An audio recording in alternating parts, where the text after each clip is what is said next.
So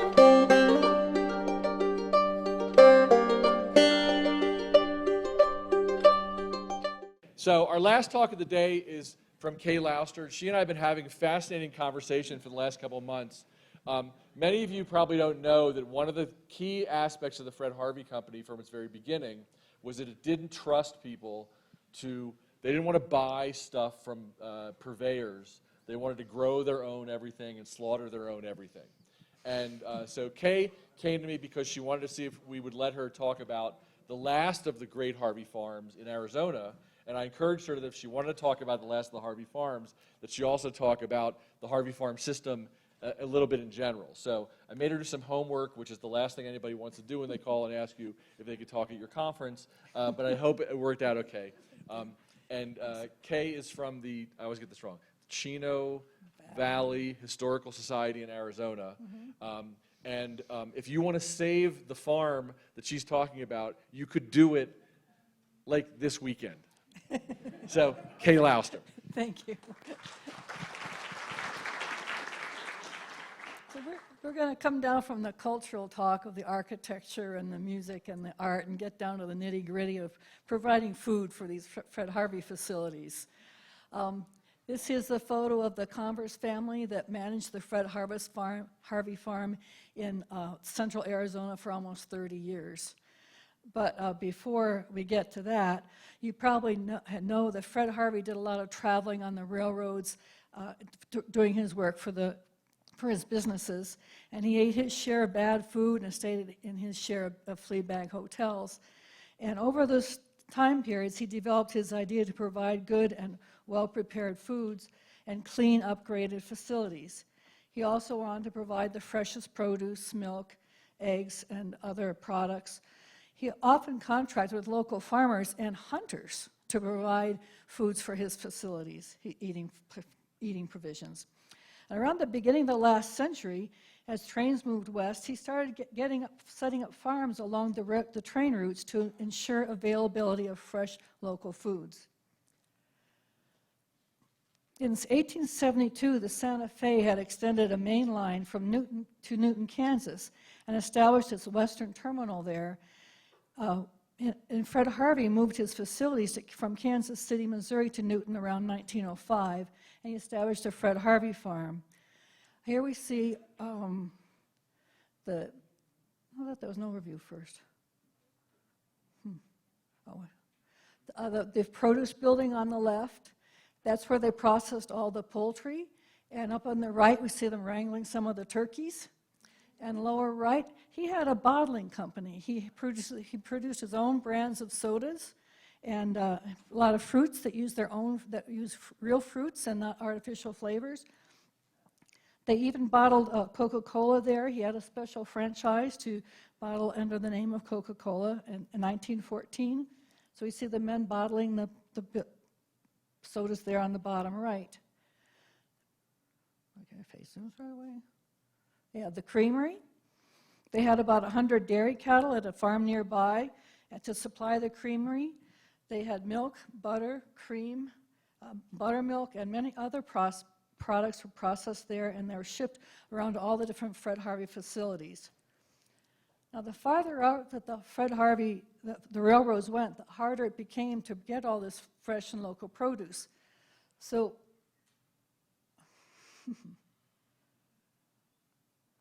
well, okay, let's try this one. Oh, there's the overview of the three businesses in Newton, Kansas. So this is in 1884. They got all the way out to Peach Springs, Arizona, which is west of the Grand Canyon. This is they had a small Fred Harvey eating house here, and they also had this small dairy. I went out there about a month ago to see if I could locate the photo that we have on the left. And I went to the visitor center there, and the woman immediately recognized where's the little button here? There's a little building there on the very far right of the long string of buildings, and you'll see it over here on the right. And that long flat area there would have been the site where the dairy had been.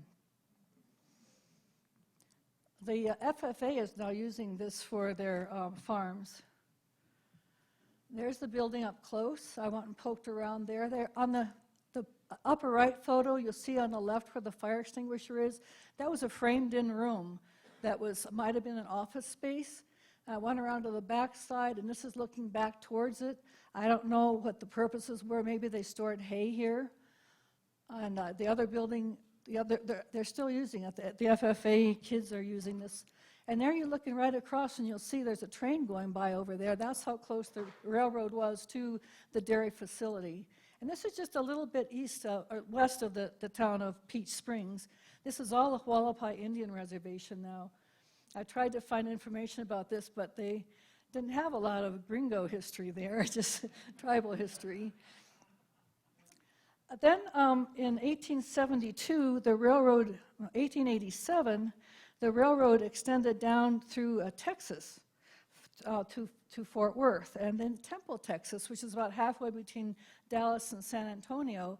They set up the Peachtree Farm, not to be confused with the Peach Springs Farm, and they had quite a facility there. And the left is an overview of the whole farm, and on the right is the milking barns and the milking rooms. There they are milking some of their cows, the Holstein cattle that they had there. The right is a piggery, fresh pork for the railroads. The top left is the poultry house, and the bottom left is a mule barn. So they had mules there as well. And they even had a creamery in Las Vegas, New Mexico. On the left is an image from the Historic Preservation Nomination Form. The sort of U-shaped building is a castaneda, and on the very top in the corner, in the little block space number 2013, is the creamery. And on the right is a Google map showing the same, right under the antique sign is the castaneda, and then up at the top right where that tree was the creamery. And they functioned there from 1921 to 1930. But back in Arizona, at the Grand Canyon, the railroad had gotten to the Grand Canyon by 1901, and with that, and with the easy access to the Grand Canyon and the water that came from Del Rio, which I'll tell you more about later, they could start expanding the Grand Canyon as a tourist site, and they built the El Tovar. And they had a small garden there and some herds there as well. But now we're going to come down to my little place in Chino Valley. This is looking north through the farm. The Del Rio Farm is located in the north end of Chino Valley, which is about 25 miles north of Prescott, if anyone knows where that is.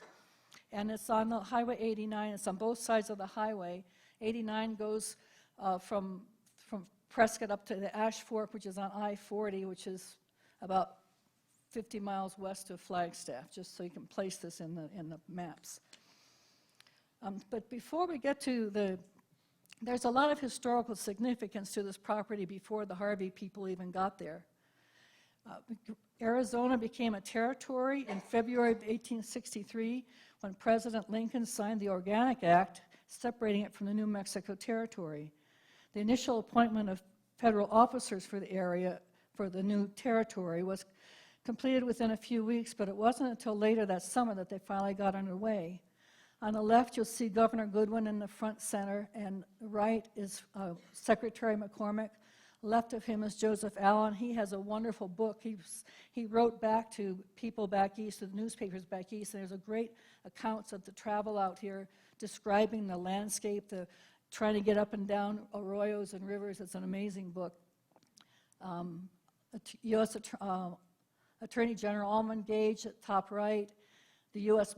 Marshal Milton Duffy, and then on the left is Henry Fleury, and he was just the personal secretary to Mr. Goodwin. So the Fort Whipple was set up in 1864.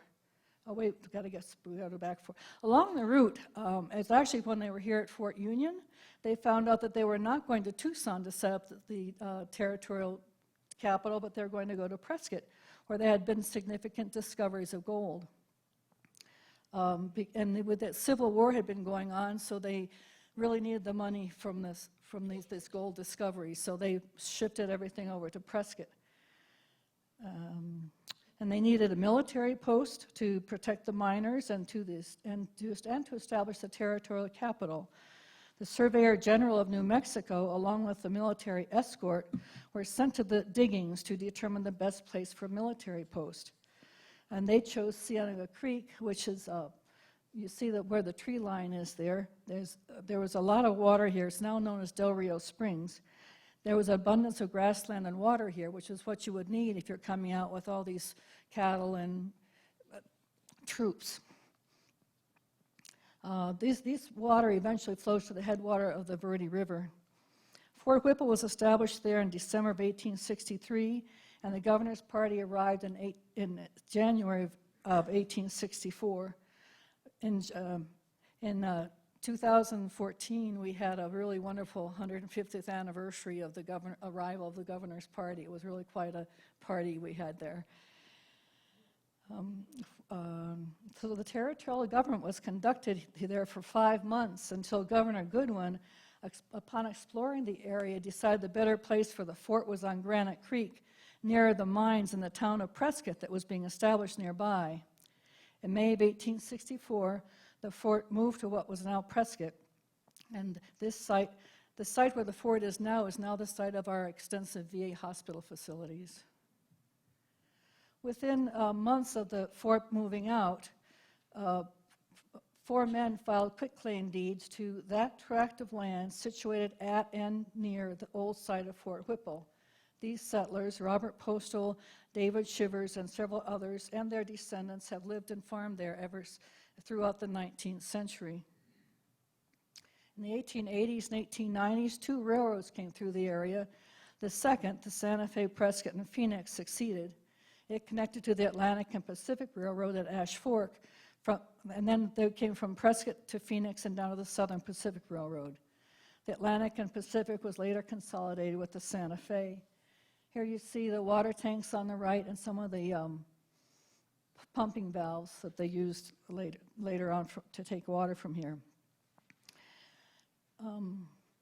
It was because of the coming of the railroad and the link to the Grand Canyon that the Harvey Farm became a desirable operation.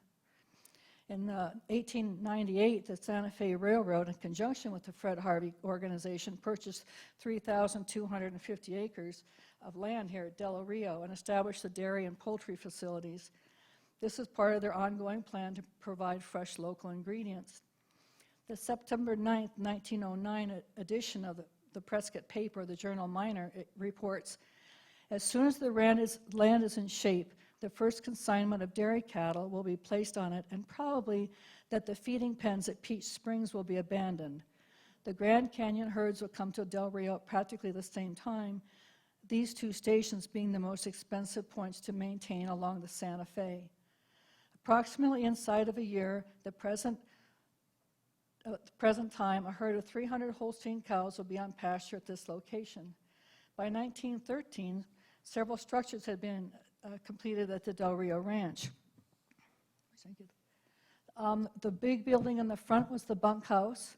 On the right is the old adobe house. That had been Robert Postal's home when he settled here in 1865. Beyond the rooftop of the bunkhouse, you'll see the silo for the dairy and the cow barns, and then back over the hill was the poultry farm. The ranch supplied all the milk and eggs to the Western Division of the Harvey restaurants, and it was the wintering ground for the Grand Canyon mules. But in 1924, the farm manager was Ed Waldron, and besides the dairy there, they had beef, cattle, hogs, and poultry. There were about 1,000 laying hens, and 500 acres were being cultivated for feed. The Santa Fe had acquired water rights at Del Rio Springs based on a 99-year lease from Sarah Baker, one of the original settler families. And the railroad transported the potable water from Del Rio to many locations along the railroad, from Seligman to Ash Fork to Williams and to the Grand Canyon. And with the reliable source of water, Fred Harvey and the Santa Fe Railroad could now continue their work to grow the Grand Canyon into the tourist facility they had always envisioned. So George Converse and his family came to the farm in 1926. Mr. Converse had previously worked for Fred Harvey in La Junta, Colorado, and Newton, Kansas. Here we see them at the ranch. Their son Art is on the horse on the left. There's a farmhand in the middle, and on the right is George holding the baby Jackie. Mary, who we got all these pictures from and a lot of the stories from, and her brother Gilbert and their mother Mary. And on the left, you'll see the bunkhouse, the old adobe house, the silos, and the dairy. Now we're going to go up on top of those silos and look back to the north towards the farm and see the old adobe house, the bunkhouse, the mule barn, and back on the hill, you'll see some little structure up there. That's where the cemetery is. And about 67 people are buried there, including a lot of the members from the Shivers family. John Shivers was the last person to be buried there in 1930. Mary remembers the funeral cortege going through. She would have just been a very small child, but she still remembers that. She remembered that. She passed away a few years ago. We were very lucky to get to know her. Now back behind us and over the hill, we're going to come to the poultry farm. And that's Mary up there on the left with her brother Gilbert. They were both born in that little house on the right. The house on the left in the basement was where they would candle the eggs and brood the chicks. And there were 3 poultry barns, Mary said, and each one had about 300 hens in it. And there's the old adobe. She called it the old adobe, so that's what I call it, the old adobe. And those boards are in front of it because when it rained, the water would go right into the house. And so they had boards there. And she mentioned sandbags. She said, oh, you put that by the gate. So, and see that tree with that many branching trunk to it? That was a very distinctive, that's how I could locate where this was when I came back looking, because this burned down in October 1869. But the fire didn't destroy. The water from the fire trucks pretty much took care of the rest. And this is George and Grace sitting inside the adobe. It does have really beautiful wooden beams in the ceiling, which this photo doesn't show.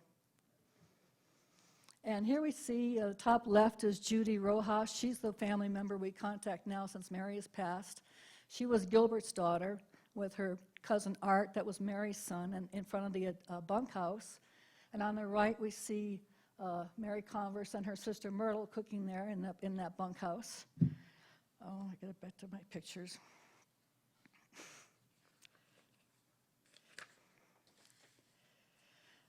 Grace fed the crew in the 2-story bunkhouse. They had 25 to 30 men working there from 1925 to 1933. They were putting up silage, and they always had a lot of people around. During the Depression, there were always transients coming through, sometimes 5 or 6 a day. Families traveling west to work would camp in the trees in the fields to the west.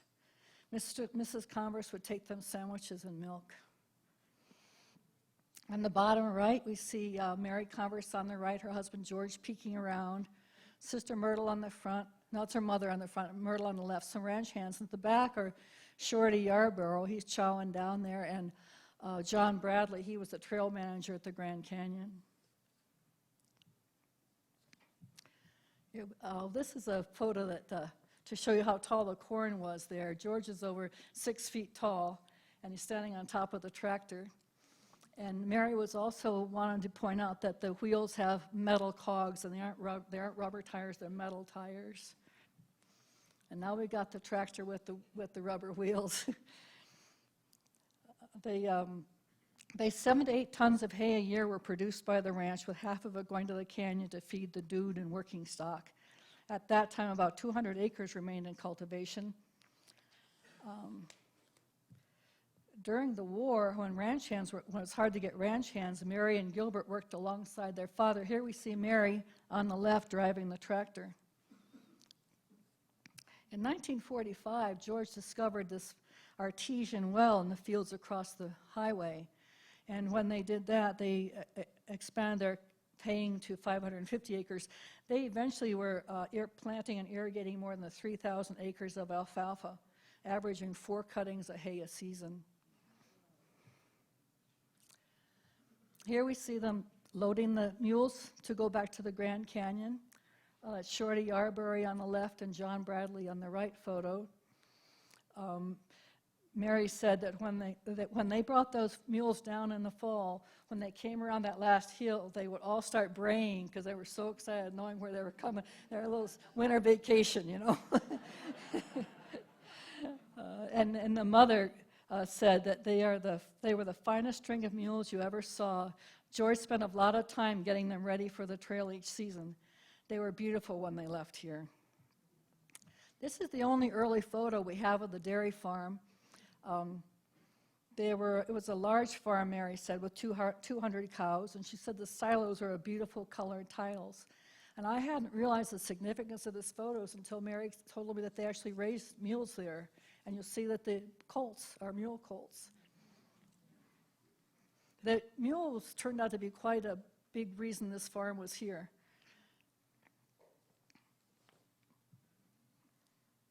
I don't think I did. Did I put that in there? I was reading something recently that said that it was a sort of funnily written article about how Fred Harvey took care of his best clients here at this farm, meaning the mules. And here we see Shorty. You'll see you're loading mules again, but they had a track that went from the dairy barn, it's still there, goes from the dairy barn to the milk processing building. And you'll see that little square inset, there was a scar there from where there used to be a porch. And you'll also notice the roof line. This is a north-south facing roof line, and in a minute you're going to see an older version of this that had a different roof line to it. But first we're going to see George Converse on his horse by the mule barn. And some of the fields to the left where the transients would camp. And this is a whole field of sunflowers, so you have to imagine that all golden yellow. And there are the kids, Jackie and Mary and Gilbert with one of the colts. And this is some of the scenes of their childhood growing up on the farm. I think they had quite an idyllic time growing up there. You see on the left Mary and right Gilbert are getting a little bit older here. Oh, there's the older photo up on the left. Even the back, you'll see they have a whole horse and wagon there. And the screen porch that Mary mentioned, and now the roof line is going east-west, but it still has the track going out there. I think this picture on the right should illustrate a book. It's just perfect. And there's Shorty Yarborough and George Converse with that's a Sharford bull. That's a cross between a Charolais and a Hereford. And that was a prized cattle that they had there.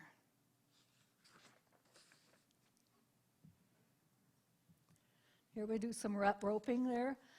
I haven't found information about the beef production, but they certainly did have beef cattle here. It might have been a feedlot, but Mary mentioned that. The left one is Mr. Converse roping, and on the right is Mr. Shirley from the canyon.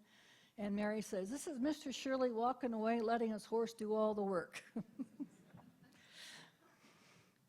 And the fellow in the white shirt and tie, that was what Mary calls an officer from Chicago, had come to check out he's sitting with the ranch hand checking out the cattle. Here we are sorting cattle, doing some branding. In the middle photo, there's Gilbert and Mary and her dad branding the cattle. In the background is Mr. What did I just say?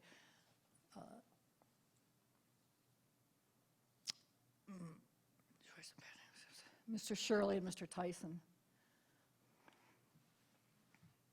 During the war, when beef was rationed, they grew 5,000 turkeys on the farm. And you see, go back to that photo in Newton, Kansas, where they're unloading those turkeys to process them. I don't think they processed them here. I don't think that they had the space for that. But the top left is Mr. Tyson. I don't believe he's related to the Tyson poultry people today. But and then on the right are Mary and her dads. Now Mary's getting even older. And this is We're going to end with the converse portion of the story here, with the young family standing in front of the grape arbor. The kids did most of their growing up here, and the Harvey farm closed in 1956. The Converse family moved to the Grand Canyon, where he continued to work for Fred Harvey until he retired in 1965. So now we're going to move to what it looks like today. If you're standing at the highway, looking east, you'll see the dairy barn in the middle. On the right is the barn where they were doing all the wrangling of the cattle in front of. To the left of the dairy barn is the milk processing room, and then the bunkhouse is sort of in those trees on the left. And then we go right from there to the red barns or the poultry barns, and the two little houses up on the hill are the ones where Mary lived when she was a child.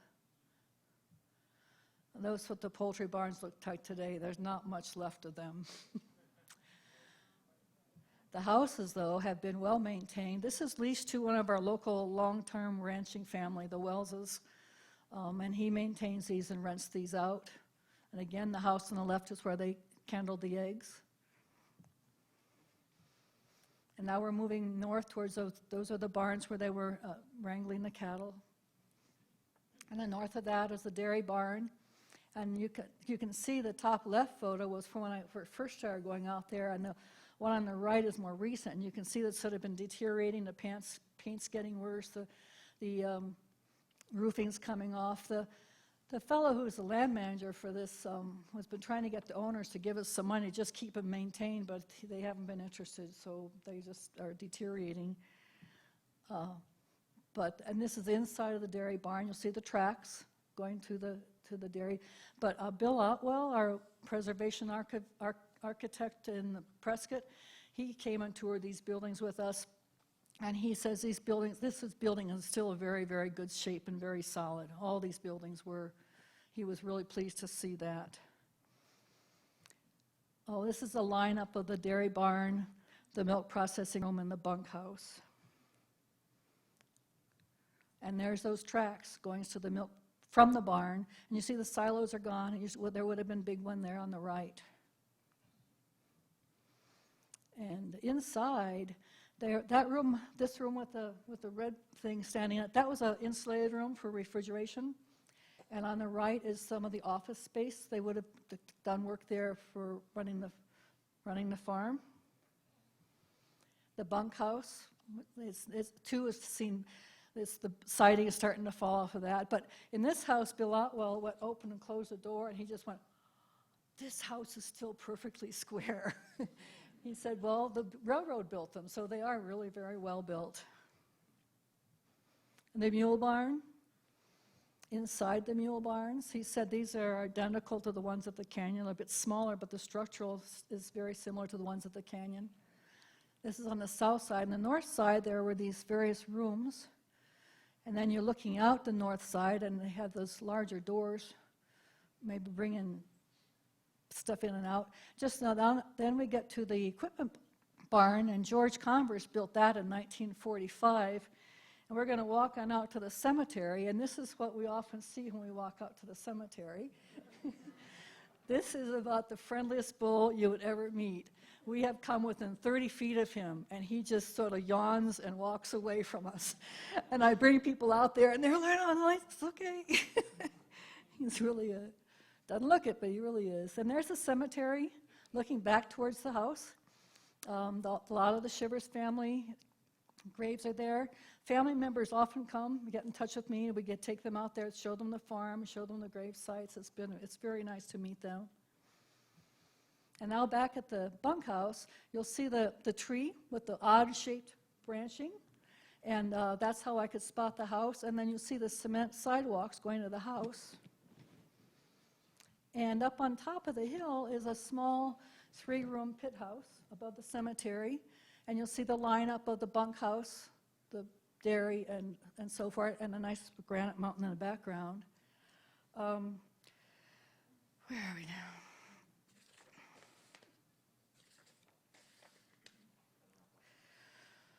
Since, let's see, so Fred Harvey sold the property and it was owned by several land development companies. In 1964, Buford Yarborough bought it. He was a prominent local rancher. And then in 1978, James Bond bought it. He renamed it the 007 Ranch. He branded all the cows 007, and he had a trucking company, and he changed the AAC number, that's a trucking company number, to 007 as well. So his son says we ran our cows 007 and our trucks 007. So they sold it in 2004, and it's been owned by a couple of different development companies since then. But the most recent owners have been two former Microsoft employees, Bob O'Rear, he's a Microsoft employee number 7, and Jim Brown. But most recently, we saw this big land for sale sign, which is what inspired me to come and let you know about this place. Because I've got a copy of the prospectus. No, they have a copy of the prospectus here. I have it with me if anybody wants to see more details. And here's a map of what the plan is for it. On the right up in here, is up there is where the farm is. And the purple and blue are commercial. All the gold is kind of higher density housing. On the left is lower density farm housing. And in the middle is Highway 89 going north and south, and all the green are the wetlands and the streams. There's a lot of wetlands there, actually. It would be a really sad thing to see this thing bulldozed down, but I think that is what's going to happen to it if nobody steps forward to save it. And one reason I wanted to let you all know about this, because I don't think anybody knows this place exists, and it is a true Fred Harvey facility. And I don't know, the prospectus says that they will take offers for some or all the property. I don't know how much they'd be willing to chunk out, and I don't know what kind of proposal we could give to them to try to preserve this property that would make it desirable for them. We probably wouldn't want to get the whole property, but if we get some of it, we would have to leave it so there was enough for the other, so they left value for the rest of the property, is what I'm trying to say. So this historic ranch contributes to Fred Harvey history, railroad history, the Grand Canyon history, because of the link between the farm and the railroad and the Grand Canyon. And this is the only surviving nearly complete Harvey farm.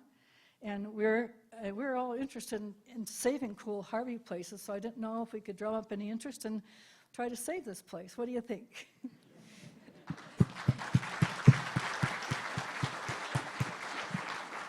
Do we have questions for Kay? Do you know when it was the Fred Harvey Farm, what other properties besides the Grand Canyon it supplied specifically? And I'm selfishly asking about La Posada. It did supply all the Fred Harvey facilities from Santa Fe West. So, yeah. And the dining cars. And dining cars. Mm-hmm. Yeah. Any other questions? Yes. I'm still unclear. Did the Fred Harvey Company own these farms or just? Yes, they did. They owned them and developed them. They built them. Yes. Mm-hmm. And they owned it for a long time. I mean, generations of people worked at these different farms in Temple, in Newton, and the Peach Springs was especially because before there was a train line to the Grand Canyon, that's where you took the wagon train or a horse ride to the Grand Canyon. That was like the tourist place in the 1890s before there was a train. Other questions? Yes. Does the Historical Society give tours? We've been having trouble getting on the property anymore. We used to, but the man who's sort of running it now never answers his emails or his texts anymore. So we have trouble. Oh, you can see it from the highway, and there's one road it's sort of their driveway in. You can go a little ways in and look at it, and they're just renters there now, so no one's really policing it. I don't usually go past that main driveway without permission, though. Any other questions? Yes. Fred Harvey also owned a bunch of big ranches in Colorado Yeah. and Kansas that raised a lot of cattle, and they had to move out of Kansas because the farmers or livestock were going off the farm. Whatever happened to those ranches? It was actually only one ranch. It moved. So it was originally in Kansas. I was always touched because it was in Holcomb, Kansas, where the In Cold Blood murders were. So when we went to visit, I thought it was a very cool and literary thing. But the farmers hated, you know the song from Oklahoma, the farmers and the ranchers can be friends? Well, in Kansas, the farmers and the ranchers were not friends. And they basically forced the Fred Harvey farm out of Kansas into Colorado. So Fred Harvey invested in that farm in part to make money. Those cattle were sent back for slaughter, but they weren't really for the company. I mean, Fred Harvey bought his meat from the slaughterhouses in Chicago and in Kansas City when Kansas City developed them. That ranch was built, interestingly, this is how you understand how Fred Harvey worked. So Fred Harvey was a mid-level executive, and he bought those ranches with the president and vice president of the railroad so that they could make a lot of money when he bought them out. So it was land that was adjacent to the railroad tracks, so they had grazing rights that came with their land grants. But this was one of the ways, something that's really interesting when you dig into the Harvey Company, you see what their businesses were like. It was really about bringing people together for different things that they would profit from, and this is some of the earliest stuff. And in fact, the paperwork for all this is here in the museum. Daggett Harvey donated the scrapbook that shows the sales of all these things. So it's actually a very cool collection that you can really see why Fred did it, and then how he made sure his bosses made a lot of money right at the right time as his company was expanding. Are there any other questions? Yes. For those of us that were younger, mentioned meat rationing. Was that to divert to the troops? Is that why that was occurring? Can you explain why during the war years meat was rationed? Yes, meat was rationed during the Second World War, and so people ate turkey and ate different things because the meat. Was that because they were giving the beef to the soldiers? Oh, of course. Yes. Yes, absolutely. And of course, the Harvey Company was hugely involved in the war efforts. One of the things that we have shortages of are research on the Second World War and their involvement, but almost nothing on the First World War. But we know that the Harvey Company was equally involved in the First World War. Ford Harvey was in charge of the National Red Cross, and they nationalized the trains during the First World War, and the Ford Harvey ran the food service on all the trains. But oddly, we know very little about this, but it's like a dissertation, kind of waiting to happen. Are there one more question? Daggett Harvey's come up a couple of times this afternoon, and I'm just wondering if that's kind of an unusual name. Is there any relationship between Daggett and the small little Daggett town along the San Jose line in California? Yes, that line. Well, I think Daggett has already probably gone to dinner, but yeah, that town was named after the Daggetts. The Harveys married the Daggett family, who were a very well-to-do family in California, and so Daggett is named for Helen Daggett, and so is that. A lot of the, when you get to name all the towns your your railroad gets, so a lot of them are people that they knew. So we're going to stop for today. I want to say thank you for a great day.